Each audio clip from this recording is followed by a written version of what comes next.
امتیاز بھائی پوچھنا مجھے یہ ہے، کوشچن میرا یہ ہے کہ 1974 کے اندر جو سب سے مین ایک چیز تھی جو یا مختار نے فائنڈ آؤٹ کی اور ان کو as a naan Muslim declare کیا گیا، وہ مین ایجنڈا جو تھا کوئی ایسی ہمیں مل سکتا ہے یا پوری تحریر جو ہے اس سب کو ہمیں کنسیڈر کرنا پڑے گا، سیاق و سباق بنانا پڑے گا، یا ہم یہ کہہ سکتے ہیں کہ یہ وہ چیز تھی جس کی وجہ سے ہم نے ان کو اسلام سے باہر نکالا ہے، اور وہ کوئی پوائنٹ ہمیں پتہ چل سکتا ہے یا پوری کی پوری تحریر اس کے اندر امپورٹنٹ ہے؟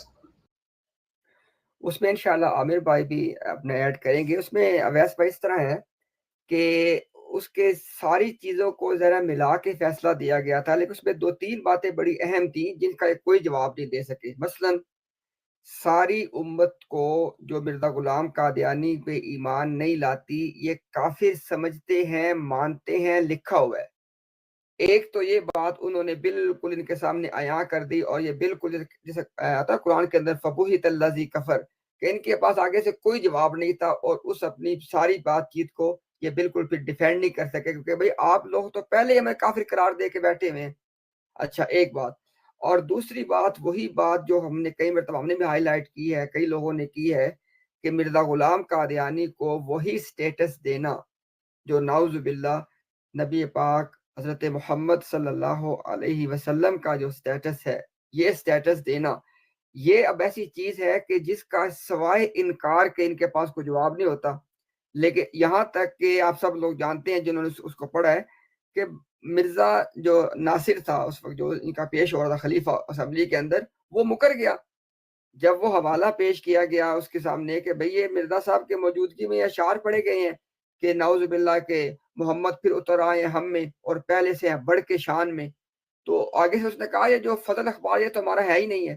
حالانکہ ابھی اس کو خلیفہ کی آواز لکھتے ہیں، خلیفہ کی آواز، خلیفہ وقت کی آواز، ٹھیک ہے، وہاں پہ وہ مکر گیا اس بات سے. تو کئی ساری باتیں تھیں اویس بھائی، لیکن یہ 2 باتیں میں خاص طور پر اس پہ میں رکھوں گا کہ یہ 2 باتیں خاص طور پر وہاں پہ ہائی لائٹ ہوئی تھیں. ایک تو امت کو کافر قرار دینا، اور ایک مرزا غلام قادیانی کو معاذ اللہ نعوذ باللہ من ذالک نبی پاک صلی اللہ علیہ وسلم قرار امتیاز دینا. بھی السلام نیچے یہ اچھا تو عامر بھائی یہ 2 باتیں تو فوری طور پر میرے سامنے آئی ہیں، میرے ذہن میں آئی ہیں، باقی اس میں اگر آپ کچھ مزید ایڈ کرنا چاہیں گی. چلیے میرے خیال سے اسپیسیفکلی 74 کی اسمبلی کے حوالے سے آپ نے بڑے کلیدی نکات جو ہیں وہ اٹھا دیے ہیں. ایک تکفیر کا مسئلہ ہے بے شک، کیونکہ جب ان کی تکفیر کے حوالے 74 میں چونکہ ان کے نان مسلم ڈکلیریشن جو ہے وہ ایک مرکزی ایشو تھا جس کے تحت یہ گفتگو چل رہی تھی، 21 دن تک چلی آلموسٹ. تو 7/3 آپ 21 تو 3 ہفتے کر لیں آپ، 3 ہفتے کے قریب 21-22 دن تو اسپیشل سٹیٹس تھا نیشنل اسمبلی کا، وہ دے کر پھر نان جو ممبرز ہیں ان کو بھی انوائٹ کیا گیا تھا. وہ ڈیٹیل ساری موجود ہے. یہ معاملہ 74 کی اسمبلی سے شروع نہیں ہوتا. قادیانیوں کا انٹرسٹ یہ ہے کہ اس کو 74 کی اسمبلی کے ساتھ تکفیر کے مسئلے کو لنک کر کے کنٹروورشل بنائیں. یہ قادیانی سازش ہے جو ہماری براڈز کے اوپر یا ہمارے مختلف لوگوں تک یا ہمارے نوجوانوں تک، کیونکہ 74 کو ٹائم گزر گیا، ٹھیک ہے، آلموسٹ اگر آپ 2024 کر لیں تو 50 سال کا عرصہ گزر گیا ہے، 50 سال کا. تو ان کو لنک کر دیا جاتا ہے 74 کی اسمبلی سے. جیسے ہی آپ اس کو نیشنل اسمبلی سے کریں گے تو ایک پولیٹیکل اینگل آئے گا. جیسے ہی پولیٹیکل اینگل آئے گا تو لوگوں کے پولیٹیکل انٹرسٹ ہوتے ہیں، vote bank, public image, diplomacy, international image, بلا بلا بلا بلا بلا سارا چیزیں، تو اس کو کنٹروورشل کرنے کی کوشش کی جاتی ہے. نہیں، یہ معاملہ 74 کی اسمبلی کا محتاج نہیں ہے. یہ میرا اصولی بات ہے جو میں امتیاز بھائی آپ کی بات میں ایڈ کرنا چاہتا تھا. یہ معاملہ the very moment Mirza Ghulam Ahmad Qadiani نے قرآن و سنہ سے اپنے آپ کو الگ کیا. جب میں الگ کہتا ہوں تو اس کا مطلب یہ ہے کہ قرآن و سنت کی باطل تعویلات کی، کفر یا عقائد کا متحمل ہوا، اس کا اعلان کیا، لوگوں کی تکفیر کی. یہ back in the days when he was alive، اسی وقت یہ معاملات شروع ہو گئے تھے اور کفر کے فتوے لگے. اور پھر متفقہ طور پر بنگال سے لے کے کشمیر تک، ٹھیک ہے نا، بنگال سے لے کے کشمیر تک جتنا اس وقت کا ہندوستان تھا، سب نے یہ معاملہ کیا مرزا غلام قادیانی کی زندگی میں. اب یہ میں جملہ کیوں بول رہا ہوں کہ عام طور پر یہ غلط فہمی عام احمدیوں کے یا نوجوانوں کے، آج کے جو نوجوان ہیں ان کے ذہن میں یہ ڈالی جاتی ہے کہ یہ کوئی نہ 74 کے اندر پنگا ہو گیا تھا، پھڈا ہوا، تو اس کے بعد نہ یہ ضد کر کے تو یہ معاملہ کر دیا گیا. تو یہ ایسے ہی ہے جیسے آپس میں نہ مرزا قادیانی کی زندگی میں اس کو ڈکلیئر کر دیا گیا تھا کہ وہ یہ معاملہ اور یہ چیز ہے. تو لہٰذا یہ سلسلہ 74 سے پہلے شروع ہوتا ہے. یہ میرا ایڈ آن تھا امتیاز بھائی. جزاک اللہ. پھر اس کے بعد یہ ہے کہ مطلب وہ جو مین ہمارے ان کے ساتھ ایشوز تھے ذلی اور بروزی کا، جو ہمیں کہیں ملتا نہیں ہے، امام مہدی کی جو پریزنس یہ بتاتے ہیں وہ ہمیں ملتی نہیں ہے، تو وہ چیزیں ہم نے یحییٰ بختیار صاحب نے اس کے اوپر ایڈریس نہیں کروائی ان سے، اس کے اوپر کوئی ہماری ڈیبیٹ نہیں ہوئی تھی. نہیں، اس پہ اویس بھائی اس پہ دیکھا، اس پہ تو مثال کے طور پہ جو برٹش راج کے حوالے سے جو مرزا غلام قادیانی نے باتیں کی وہ بھی زیر بحث تو بہت سارے ٹاپک آئے ہیں، لیکن آپ کا سوال تھا کہ کچھ بنیادی ٹاپک، تو میرے خیال میں بنیادی ٹاپک جیسے عامر بھائی نے اشارہ کیا وہ تو تھا مسئلہ تکفیر کے حوالے سے تھا، اور مسئلہ تکفیر کو آپ پڑھ کے دیکھ لیں، پوری جو بحث ہوئی ہے اس میں بالکل ان کے پاس کوئی جواب نہیں تھا کہ بھائی. اور دوسری بات ہے جواب ہو بھی کیسے، یعنی اگر قادیانی جماعت یہ کہے کہ مرزا غلام قادیانی کو نہ ماننے والے مسلمان ہیں، اصل میں اگر کسی بندے کی عقل شعور کسی بندے کو، تو وہ مرزا کی نبوت کا انکار کر رہے ہوں گے. دیکھیں مثال کے طور پہ اب ہم سب کا ایمان الحمدللہ کہ عیسیٰ علیہ السلام اللہ تعالیٰ کے سچے نبی ہیں، تو ہم کہیں کہ جو آدمی ان کو اللہ کا نبی سچا نبی نہ مانے وہ بھی مسلمان ہے، تو اس کا مطلب یہ ہے کہ میں خود پھر ان کی نبوت کو ڈاؤٹ میں ڈال رہا ہوں. تو ایک بات ہوتی ہے ویسے بھائی، یہ بات آپ نے سمجھنی ہے، ایک بات ہوتی ہے جس سے آپ جانتے ہیں اکثر یہ لوگ کہتے ہیں دیکھو جی فلاں فرقے نے فلاں کی تکفیر کر دی، فلاں نے فلاں کی تکفیر کر دی. بے غلط کیا. جو قادیانی جماعت نے تکفیر کی ہے وہ تکفیر بائی نیسیسٹی ہے، یعنی اگر قادیانی جماعت باقی مسلمانوں کی تکفیر نہیں کرتی تو وہ خود مرزا غلام قادیانی کی نبوت کے منکر ہو جاتے ہیں اصل میں. تو یہ بہت اہم فرق ہے جو آپ کو سامنے رکھنا ہے. تو بہرحال سوال آپ کا مین یہ تھا کہ ٹاپک کئی ڈسکس ہوئے تھے، لیکن یہ دو ٹاپک اس میں کافی دیر تک چلتے رہے اور اس کے حوالے سے کوئی جواب وہ پیش نہیں کر سکے گا کیسے نا. اچھا اس میں ایک اور چیز ایڈ کر دوں، آپ اگر اس کو مطالعہ کر رہے ہیں نا اویس بھائی، تو اس میں جس طرح سے انہوں نے بتایا کہ وہ شعر جو پڑھا گیا تھا جس کے اوپر آپ نے پروگرام بھی کیا تھا، آپ کو یاد ہے وہ ہم نے شعر جب دکھایا تھا اخبار سے اور اس پہ گفتگو ہوئی تھی، تو آپ سمجھ سکتے ہیں.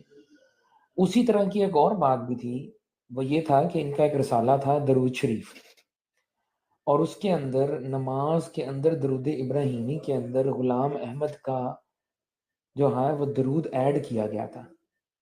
ٹھیک ہے، وہ بھی سوال ہوا تھا. اس کے جواب میں بھی مرزا ناصر نے وہی جواب دیا تھا جو الفضل کے بارے میں اس نے جواب دیا تھا، الفضل اور البدر کے بارے میں اس نے جواب دیا تھا کہ وہ ہمارا ہے ہی نہیں. اس نے اس رسالے سے بھی جان چھڑا لی تھی. وہ اگر آپ پڑھیں جا کے تو اس میں وہ نقل ہے کہ وہ درود شریف جو تھا وہ اس طرح سے تھا کچھ، اللہم صلی علی محمد وعلی آل محمد وعلی آل احمد کما صلی تعالی ابراہیم. اس کے اندر درود ابراہیمی کے اندر انہوں نے احمد کا نام ایڈ کیا تھا. سمجھ رہے ہیں بات کو؟ تو اس طرح کی بہت ساری چیزیں جو تھیں وہ ان کی عبارات وہاں پہ ڈسکس ہوئی تھی. وہ جب آپ جو پڑھتے جائیں گے، دیکھیں مسئلہ تکفیر آپ پڑھیں گے نا تو وہ آپ کو دائروں میں الجھا دیں گے. جب دائروں تک پہنچے گے نا تو آپ کو پتہ لگے گا کہ یہ ایک سیاسی کافر ہوتا ہے اور ایک فلانا کافر ہوتا ہے، ایک پولیٹیکل ہوتا ہے، ایک غیر پولیٹیکل ہوتا ہے، ایک ایسے ہوتا ہے، ایک ویسے ہوتا ہے. تو باقی بات وہی تھی کہ کسی نہ کسی طریقے سے پنکچر لگانے کی ناکام کوششیں وہاں پہ کی گئیں. لیکن میں کریڈٹ دوں گا یحییٰ بختیار صاحب کو، کمال انسان ہے وہ بندہ.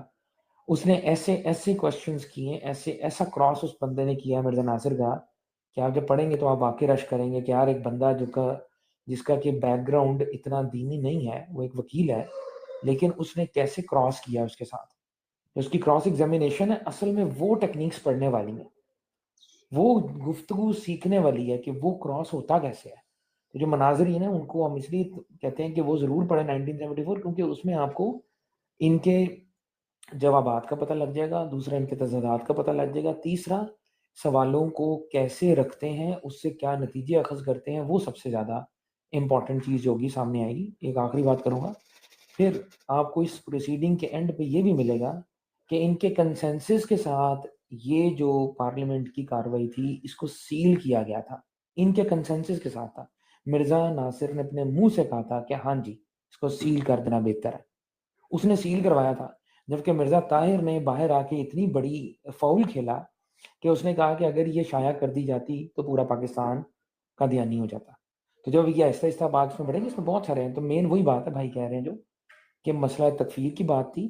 اسی بنا کے اوپر تو آرٹیکل 260 ایڈ ہوا تھا جس کے اندر مسلمان کی پراپر ڈیفینیشن ڈیفائن کی گئی تھی اور فائنالٹی آف دا پروفٹ کو بیسک جز قرار دیا گیا تھا کسی بندے کے مسلمان ہونے کی نشانی پہ. جو بعد میں اس کے اندر امینڈمنٹ 2 ہوئی تھی. اس کے نتیجے میں جو امینڈمنٹ ہوئی تھی آرٹیکل 260 میں، وہ اس بنا پر ہوئی تھی. ٹھیک ہے، لیجسلیشن اس بنا پر ہوئی تھی بعد میں. تو یہ اس کے مین ہائی لائٹس ہیں. اب آپ اس کی ڈیٹیل میں جائیں گے تو ڈیٹیل بہت لمبی ہیں، حوالے یوز ہوئے، یہ کہا وہ کہا، بہت ساری چیزیں. مین چیدہ ہائی لائٹس یہی ہیں. شکریہ. بہت شکریہ، تھینک یو سو مچ سب کا. عامر بھائی آپ کا بھی شکریہ، شاہ جی آپ کا بھی، امتیاز بھائی آپ کا بھی، سب کا شکریہ. جی موسٹ ویلکم. اچھا عامر بھائی، ایک نا میرے ذہن میں پرسوں بات اس حوالے سے آئی، میں چلیں آپ سے شیئر کرتا ہوں.